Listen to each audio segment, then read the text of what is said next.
Life without fungi would be drastically different from the world that we know. The phrase that we tend to use is no fungi, no forest, largely because all the trees that we know of, all the woody plants, exist predominantly because of their relationships with fungi. There are many different ways that fungi interact with the environment that humans have sort of figured out and start using to our own benefit, and there's probably a million new ways that haven't been discovered yet. Fungi are incredibly important to human beings in a lot of social interactions and a lot of our cultural activities. If you can imagine, the process of baking would be completely different without the yeasts. Alcoholic beverages wouldn't exist without yeast themselves. There are lots of medicines that are very important. The discovery of antibiotics, like penicillin, is derived from a fungus. Fungi are not plants in the ways that animals aren't plants. Fungi do not photosynthesize. One of the ways we differentiate plants from a lot of other organisms is because they are autotrophic. They photosynthesize. They create their own food by exposing their leaves to the sunlight.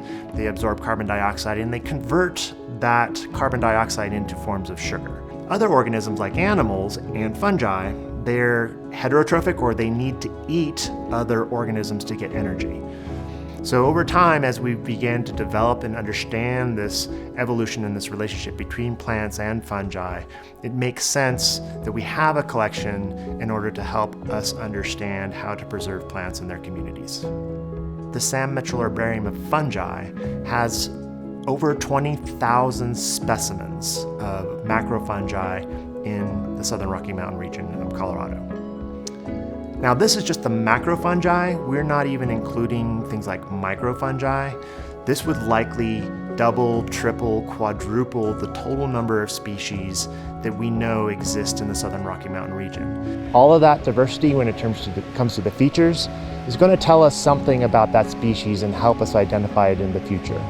But we can't preserve them fresh, so what we do is we stick them in a dryer and it shrinks the mushrooms down and preserves them once it removes all the moisture. I like to call this my mushroom mummies, which we then box, put in like little coffins, so to speak, but that preserves the specimen for a long time and helps us store them in our fungarium for future use and study.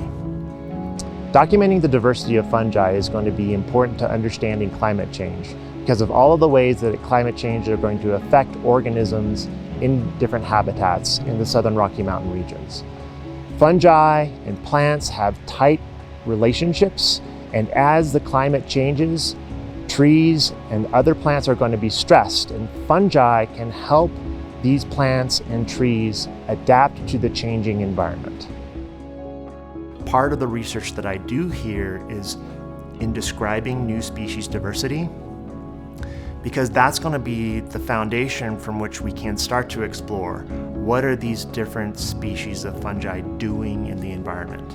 And having a collection like the Mitchell Herbarium of Fungi helps us document all of this diversity that is happening in the southern Rocky Mountain region. From here, we can hopefully start understanding these organisms better and then start learning how they can contribute to our forests and help them recover from something like a really drastic forest fire.